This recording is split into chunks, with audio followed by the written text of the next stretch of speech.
true, yo, we coming with 3 scary true Valentine's Day horror stories, bro. Hey, listen, bro. Like, Valentine's Day is literally right around the corner. If you don't got somebody, nigga, you got yourself. See, I don't want y'all to be out here down bad. Like, I know a couple people who hate Valentine's Day because they ain't got nobody. Nigga, you got yourself. Self-love is the best love, my nigga. Cause look, listen. Why do you really want all these relationship problems anyway, my nigga? Like, hey, to be honest, bro, you ain't gotta buy no gifts. You cool. Like this Valentine's Day, you not even spending no money, so why is you tripping? Like I think, to be honest, my nigga, that's a W. But let's go ahead and get into the video. Welcome new people, new subscribers. Let's get into it. Oh yeah, don't be out here looking stupid. Don't let no girl like get you for your money. Be smart. Same I've been thing dating for my your girlfriend for for women. 3 years now. I'll nickname her Nikki. Okay. It started innocently enough that I commented on one of her Instagram stories and we started chatting from there. Eventually I got her number and then Snapchat, and after a week we met in person. We started hanging out right after the holidays in January, and the thought of Valentine's Day was already coming up. Oh hell no. It was nice having started talking to a girl around that time so that I wouldn't feel the dread. Nigga, off the rip, y'all, listen, off the rip, if you start talking to a girl in December and January, y'all already talking about Valentine's Day, nigga, you're late. She's using you for your bag. She's using you for the gifts, nigga. Do not do, be like, can we skip this time? Like, on me, but on my soul, I say that. There's no way she finna give me for my money. No way. Of being alone on that annoying holiday. But as Valentine's Day approached and Nikki and I were a few dates in, she confided in me about a stalker situation she'd been dealing with. The man's name is Ben, and he's a guy a few years older than Nikki who happened to go to the same commuter college as her, met her in class for a group project, and followed her around campus a few times. She never involved police or anything, shockingly. Hearing that this guy found out where she lived, sent her a bunch of creepy texts which she ignored. That doesn't make sense. She said she never blocked the number because she wanted to see how far he would go without getting the hint. That's a sick ass woman, bro. Don't talk to her, bro. Off the rip. Like, if a girl told me, oh yeah, I got a stalker, but I didn't call the police or nothing just to see how far it go, off the muscle, you crazy. And I gauged why she was choosing now to bring this to my attention. She said because he started reaching out to her again, specifically for Valentine's Day. As you can see here, he started ramping up the texting again as Valentine's Day approached. She continued to just ignore it and let the texts pile up, but he brought it to the next level when he left a box of Russell Stover chocolates on her doorstep. What the fuck is that? She knew it was from him because he texted her, "I hope you like the gift I left you." This was when she decided to put an end to it, and replied to him a long message which I won't share for her privacy. But in short, she said he needs help, and that she's seeing someone now, so to leave her alone. Hell, don't bring me into this. There are a number of ways to get someone's address this day and age. I don't even know you like that. She was scared that he got it by following her home one day. I did my best to make sure that she knew I wouldn't let him do anything to her. Stop. Well, fast forward maybe a few days, Nikki sent me a concerning screenshot. It was a screenshot of some text from a fake number, asking if the guy she was seeing was me. Whoa. Me as in, he wrote my name. Whoa. Now I felt involved, and that made me feel moderately uncomfortable. Nah, nigga, it's time to step up. You said nothing was going. No, I swear to God, bro, right hand on the Bible, left hand on the Bible, but I swear to God, if a nigga said my name, on God, hey, sorry, I gotta stop talking to you, bro. On God, nigga, he's down to crash out. Look, imagine a nigga coming after you, don't even know what this nigga look like, nigga. This nigga's like John Wick. Hell no! What the? To this point, all I've heard of this guy was that he was a very creepy and overly persistent texter, and potentially followed the girl I'm seeing home to her house. And now he's texting her on fake numbers, bringing up my name. Ain't no way. It was reaching the point where Nikki was close to calling the police if this didn't stop. Bitch, call. I told her I'd go to the police station with her if he reached out one more time. Fast forward to Valentine's Day. It was on a Friday this year. Nikki and I went out to eat at a nice restaurant that sat on the water. We were at an outside table because the weather was nice. Okay. As we ate, we both took notice to a guy sitting on a bench outside of the dining area by the parking lot with a hat conspicuously pulled down his face as if he were hiding. Nikki made a joke, "What if that's Ben?" We laughed, but then he slightly tilted his head in our direction as we were looking at him, and then he quickly looked away, and seconds later he got up and walked away. We weren't laughing anymore. Now we actually questioned the chances of that actually being him. But after a few minutes, the conversation shifted to something else, and we enjoyed the rest of our time there. Afterwards, we wanted to keep hanging out. It was Valentine's Day after all, but her parents were home. I had the place to myself, so we went together back to my rental house. We were on the couch, and things were getting a bit more intimate. That's when Nikki pulled away from me and said, "What was that?" I heard it too. Something from outside in the backyard. Oh my God. "Need to go check?" I asked. She nodded her head. I went out to the backyard patio, expecting to hear some animals scurrying off. Bruh, if this was me, bro, I'm yelling, Ben! Is that you? Man, stop cup blocking! Bro, Ben gotta be like up, bro. I swear to God, bro. Like, nigga, I'm just finna go crazy, and here you go, like, messing out in the bushes, man. Man, chill. Like, do something. Go somewhere, man. I'm trying to go crazy. This nigga over here in the bushes. In reaction to my presence, I slipped on my slides and Ben. walked around the yard, looking around for anything that could have fallen over, and I found what made the noise. The entire stack of beach chairs that was leaning on the house had been knocked over.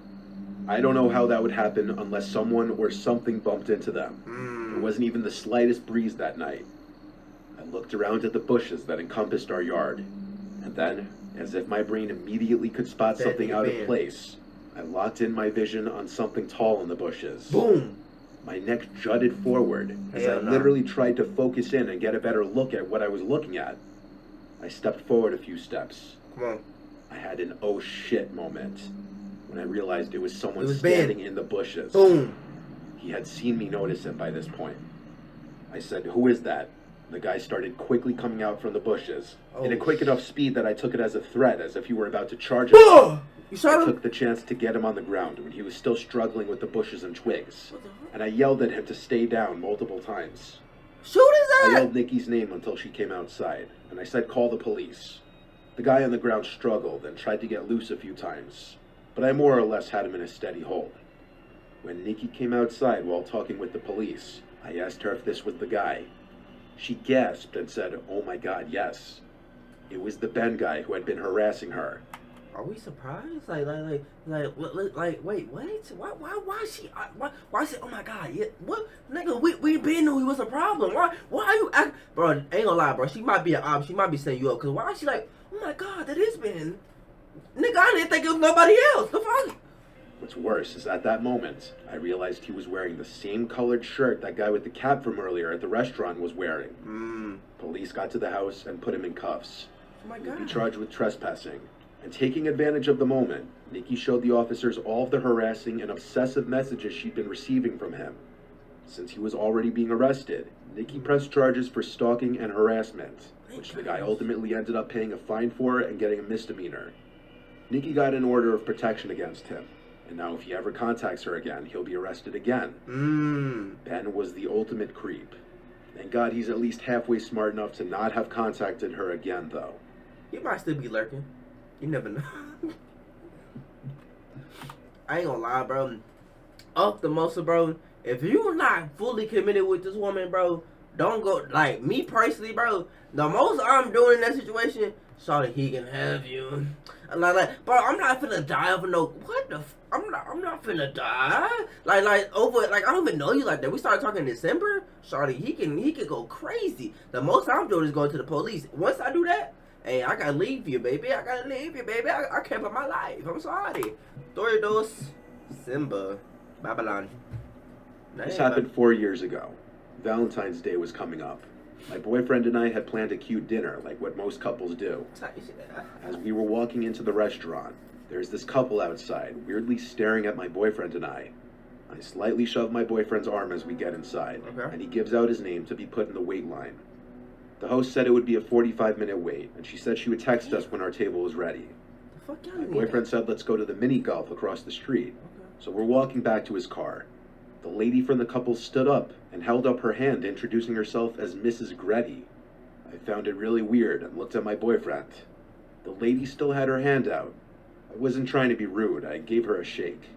The lady went on to explain that her and her husband think we're a great-looking couple, and and they're photographers and think we would make great photos and to follow them to the studio, and she... On God, on my soul, I would have lied. I would say, on God, we just took some. But sometimes, bro, you just gotta cap, bro. Like, to save your life, bro. Like, I don't care what you gotta do. Sometimes you just gotta lie, and sometimes the scenario can be like. Sometimes you just gotta over exaggerate, like, so it's not really lying, just over, like, yeah, we just took some pictures, like, but thank you though, and just keep it pushing, cause then if they keep on asking, they on some bullshit, so you gotta lie just to test the temperature, cause like you can't trust everybody nowadays, bro. Believes the wait time will be long. She goes on to say that she has no card on her, but their place was a 5-minute drive away, and they could take us there as well. I gotta eat. Going off. My boyfriend politely declines and lets her know we have things to do. The look was still one of the most haunting looks ever as she smiled and sat down next to the husband. As we get in the car, I tell my boyfriend how creepy that interaction was and how the husband didn't even say a word. As we enter the mini golf place, we were pretty surprised to find it empty. We laughed the situation off, but in reality, I'm still creeped out. As this place is not really huge, you can see the front door on all the levels. Wait, why is it empty? So as we're on our 5th round, I hear the entrance bell ring. I turn to look, and my heart sinks. It's the same lady with her husband. She seems to look around, and then as we make eye contact, she gives me the creepiest smile. I let my boyfriend know, and he turns to look as they're getting their things. I tell my boyfriend I'm uncomfortable and we should just go wait in the car, as 15 minutes have passed already, so it wouldn't be much longer. He agrees, and we turn around, and they're right behind us, giving us the widest smiles. Bro, Crazy how we both came to this spot, said Mrs. Gretty. Bro, on God, I'm tweaking out, bro. On God, I'm tweaking out, bro. I'm spazzing on this woman. What the fuck? like, bro, you gotta make a scene sometimes, bro, just to call some attention. Like, I would never tell y'all, don't be too player, bro. On God, bro, if you gotta be a bitch one time, bro, and scream as a nigga, bro, I ain't gonna cap. If I ain't got no strap on me, bro, nigga, I'm doing something. I'm like, like, you gotta cap. You gotta cap. Like, you gotta, like, I'm telling you, bro, you gotta be like a woman. And there ain't no problem with being a woman sometimes, bro. I'm not gonna lie to you. If it saves your life. The husband says, we should face each other, Gretty versus Rod. My boyfriend's heart sank in that moment, as his last name is Rods. We politely declined, not wanting to know how they knew that information. Oh God, what the we said we have to go. Both of their smiles faded as we rushed out of there. I told my boyfriend we should just call it a night and go back to his place since it was closer than mine. Nigga, we gotta Plus, eat. my parents wouldn't be home until Sunday morning. Baby, He said we would go after dinner. Oh God, I don't care if they're trying to kill us. I need that food. For us. We waited about 15 minutes in his car, talking about how weird the situation was, as he gets a text from the restaurant saying they're ready for us. We eat dinner, and he insists on paying today since it's Valentine's Day, as we usually split the bill. Good man, good man. He goes to the bathroom, and as I'm waiting, I thought I saw that lady peeking out from around a corner. I convinced myself it was just in my head. My boyfriend gets out and is ready to go. Now, to get to his place, you have to take this long road surrounded by trees. As we start the drive, we notice a car following behind. I let my husband know, and we head into a CVS parking lot. Bro, I don't know why every time I watch one of these videos, it always fucks me up. Why is you driving in the middle of the road? Like, what is happening right here? Y'all see how they in the middle of the road? What is this? What? How do you even... Oh. I have to use the restroom, and since it was going to be a drive, we both get out and go. When we come out, we don't see that car that was potentially following us anywhere, so we make our way to his house. You know that road I talked about earlier being surrounded by trees? Yeah. Well, while we're driving on it, we're like 3 to 5 minutes onto this road. Okay. We heard a loud pop, and my boyfriend stopped his car. No way. His 2 front tires had popped. No way. He put 2 and 2 together and ran to the car and said, "Get out, there's not much more time before they get here." He cut his engine and turned off the lights and locked the door. What the... I was so scared and confused, not knowing what was going on. I told him we should wait in the car. He quickly got me and we ran into the woods. He told me to shush. We were hiding behind some trees and bushes. While we hid, he called the cops and quickly explained where we were at and what was happening. The operator asked to stay on the line, and the cops would be here in a couple minutes. He said he couldn't stay on the line and hung up. As we stayed laying down, We heard a car engine coming up. My boyfriend said to lay flat as he did too. We heard the engine to the car stop, and we heard the familiar voice of Mrs. Gretty, if that was even her real name. She yelled, "Shit, we took too long." We heard a car door close, and then a car quickly speed away. We stayed down until the cops got there, which was about 2 minutes later. We explained the situation and got told we would be contacted if something came up. I called my sister to come pick us up, and he called the tow truck for his car. 4 years later, nothing has come up on it, and we never found out what they wanted or who they were. Man, you know what they We're wanted. now married with a crazy story to tell our kids. Wait, you gonna tell your kids that story? What the fuck is wrong with you? Bro, I ain't gonna cap. Like, you gotta move quickly in that situation, bro. Like, to be honest, like, I don't even know what to do in that situation. Because if you go home, one mistake they made was going back in. But you got reservations. I gotta eat, baby. I'm sorry. I gotta eat something. I like food come first. I ain't gonna cap. Like, first, when you get your food, you gotta pray, like, Lord, thank you for this food, man. Like, hey, hopefully you bust. Amen. But, like, there's no way. That's the only mistake I see you made. During the fall 2018 semester, Okay. I was doing some online classes through a pretty prestigious college, but I knew that I would transfer to my hometown 4-year university for the winter semester. Okay. I still wanted to make some new friends, though, so that I wouldn't feel alone, and maybe along the way it would be nice to meet someone to date, which is what happened. I met this girl through Tinder. She was really cool, and we had a lot in common. Long story short, we started dating, and we had a lot of fun together. Okay. She wasn't from my hometown, and I had noticed that after she came back from Thanksgiving break, the way she behaved and her attitude had changed. She was always on the more sarcastic side, but now it just seemed mean. For example, the playful, flirtatious teasing had become way more aggressive. There was no physical harm, I should say that. It was just the kind of teasing that shouldn't be happening in a relationship. Nigga, if you don't be more specific, what is she doing to you, man? She doing this. She not really hurting me, but she hurting me. Like, bro, if you don't tell me what she doing, what at this point, what are you telling me the story for? What are we talking about? She hurting me, but she not hurting me. She's saying things, but she really saying things. Like, what the fuck? What are we talking about? What? I just brushed it off as stress due to finals approaching. Please shut up. She eventually went back home for winter break. Okay. We always found ways to stay in touch every day, such as text, Snap, and occasional FaceTime, either once or twice a week. Okay. Once the winter semester started, I moved into an apartment because the dorms didn't seem that fun, and I had found something nice that was surprisingly cheap. Literally the night of the first day of classes, we decided to break up.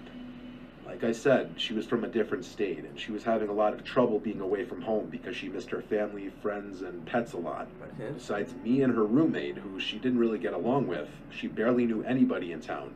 She was just such a shy person, and that's not a bad thing, but like I said, she didn't have a lot of friends to surround herself with, so she just wanted to be by herself all the time. So it was a nice exit out without having to be the one that did the dumping, because that kind of stuff just gives me too much stress and anxiety. A few weeks went by, and each day I felt a little less sad because when I looked back on the relationship, there were a bunch of issues that I had overlooked. Red flags. It was the week leading up to Valentine's Day, and I was kind of sad because I had some fun things planned that I wanted to surprise my girlfriend with. I decided that maybe for that week, I would reactivate my Tinder account, really to see if I could get a match and possibly hang out with someone on the holidays so I wouldn't be alone because most of my friends had their own boyfriends and girlfriends. You're bugging. I did about 2 days before the holiday, and I got some matches after a few hours of having the app. I chatted with most of them. Bro, these chocolates are ass, bro. I don't know who thought these was good, bro. Maybe I haven't had the right ones, and I only had the Walmart kind. But these, they terrible, bro. I'm not gonna lie, bro. Oh my god, I don't even think I ever had a good one, to be honest. Like, they always trash. And asked what their Valentine's Day plans were. And not to my surprise, they were all going out to bars. Personally, that lifestyle isn't really my thing. It just doesn't seem that fun to me. But I always use it as a last resort, and I wasn't that desperate. Yet. I eventually started texting with a girl named Alex, who wasn't into that stuff either. She would rather stay in and watch movies, which is what I would rather be doing too. Happy girl. She even had the same major as one of my best friends, and was taking some of the classes he was taking. Okay. But she didn't know if they had classes at the same time since they had just started, and she was trying to figure out everyone's names. The best way to describe Alex is that she had shoulder-length blonde hair, cute glasses, freckles, and bright blue eyes. Okay. After texting for about an hour, I got her Snapchat She and sounds moved the kinda conversation bad. there. I asked if she would want to hang out on Valentine's Day, and she was down. So it was Valentine's Day 2018, which had fallen on the Thursday of the week. Okay. Luckily, I didn't have any Friday classes, and Alex said she would skip her Friday morning class so we wouldn't feel pressured to end the night so early. The first part of the night went pretty smooth. We got some McDonald's, saw a movie, and then walked around the downtown area for a while. You already fucked up, nigga. You got McDonald's with the unless you just really like McDonald's, bro. Why you get bro? You know how many other restaurants, bro? McDonald's for Valentine's. Like I know she had Tinder date, but like McDonald's. Like you couldn't even go like somewhere like just a little bit like better than McDonald's. Like I don't know, bro. I feel like McDonald's like the bottom of the barrel, bro. Like come on, man. Like you like I know you ain't fucking try, bro. Like McDonald's, bro. While McDonald's. to spare you the details, we eventually went back to my apartment. Chick-fil-A, and not had sex. nothing. And to be honest, everything went great. She asked if she could spend the night because it was snowing out, and her Fuck place was no. about a 10-minute walk away. No. So of course I told her she could stay. You're tweaking. We eventually fell asleep around 1 a.m. I'm a pretty light sleeper, especially when there's someone else in the bed with me. Yeah. Somebody you Around don't know. 3 a.m., Alex woke me up as she was getting out of the bed, but I didn't make her aware that she woke me up. It was pretty dark in the room, but I could see that she was walking towards the bathroom. She turned the light on and shut the door so that it wouldn't seep into the bedroom. Okay. I was very tired, so I just went back to sleep. Okay. I awoke again around 5:30 a.m., and to my surprise, Alex wasn't in the bed next to me. Well, she probably went to work or something. Turned to see if she was still in the bathroom, but I couldn't see the outline of the light, so that meant it was turned off. I wasn't in too much of a shock yet. I was just curious as to where she was. So I sat up and grabbed my phone off my bedside table. Yeah. I didn't have any text from her saying that she had left. Mm. I was able to see that the clothes she'd been wearing earlier were still on the ground next to mine. So she was still here somewhere. I got some coffee or something. I then heard a creak come from the other side of the bedroom. I could see that Alex was just standing in the corner, back facing toward me. I was really freaked out. Bitch. I quietly called out her name and asked if she was okay, but there was no response. Oh, fuck. I turned on the lamp I had on the bedside Alex! table. It didn't create too much light, but there was enough. I got out of bed and walked over to her. She was just standing there, not even moving. I was so creeped out, but I wanted to see what was going on. I gently placed my hand on her shoulder and said her name again, and there was no response. Oh, fuck no. On God, on my soul, I would have been tiptoeing back. I would have been like, Mama! I'm like, Ma! Hey, yeah. You said you want me to come over there at 6 o'clock to help you with the furniture, cause you're moving. I'm on the way. On God, it's her house now. On God, it's her house. She got it. She got it on me, on my birth. That's her house. She paid the bills now. Oh God. There were 10 seconds of silence, and right as I was about to say her name one more time, she turned around at an inhuman speed and started screaming like a maniac and hitting me. It wasn't the hardest of hitting, but I'm kind of a skinny guy, so it hurt a bit. Hell no. The scariest part is there was no emotion on her face at all. I backed up. Is it right to hit a woman right there? Like I'm sorry, bro. She would have scared the fuck out of me. I'm being completely honest. I would have reacted like no cap. I'm like, oh my God, I'm so sorry. Like, cause bro, she might be a demon, bro. Is that really a woman? I'm just saying, bro. Like, I don't know, bro. Like, if she start talking like, hey, bro, that's the demon. I fell over onto my bed, and she followed me, still screaming and hitting me. After about 30 seconds of this happening, she ran over to her clothes, grabbed them, and ran out of my apartment. What the fuck? I got off the bed and ran to my front door, which was What? left wide open, and she was gone. I shut it and locked it. What? I then noticed there was a horrible smell coming from the bathroom. The door was shut, and when I opened it, the horrible stench came out. What? I turned on the light and found the room in a mess. The shower curtain was ripped off, my medicine bag had been thrown on the ground, and my floor was wet. The worst part was that she defecated and smeared it on the mirror. I called the police immediately, and they sent an officer to my place. They asked if they could see her Tinder and Snapchat profile, but of course, both had been deleted. I only had one picture of her that she sent on Snapchat, and I had screenshotted it because it was a cute looking picture, but she was using a Snapchat filter in the picture. Sadly, there was not really much police could do except take a report and keep an eye open for her in the area. They advised me to have a friend sleep over later that night in case she would try to break in, which is what I did. I called one of my best friends, Rob. He was the one who had the same major as Alex. He came over later that night and I told him the whole story. One of the classes she said she was taking, that my friend was also taking as well, was a pretty small class that only met twice a week. I showed Rob the picture I had, and when I asked Rob if he knew her, he said he had never seen her in class. Rob and I watched a movie and fell asleep around 12 a.m. I awoke around 3 a.m. to find someone trying to open the front door from the other side. After letting it happen for about a minute, it then stopped. I walked over and looked out the peephole, but nobody was there. Oh, yeah. Nothing has happened since, but it still really freaks me out. Yeah. The moral of the story I got from these is like, nigga, don't be thirsty, bro. Let love come to you. Don't try to find love. Cause once you try to find love, you run into some bullshit. Like, hey, I'm just saying, bro. Love yourself, bro. Love yourself, so you'll end up in this situation, bro. Cause the right person gonna find you. And I love y'all. Stay safe, and I see y'all next video. We out. Bye.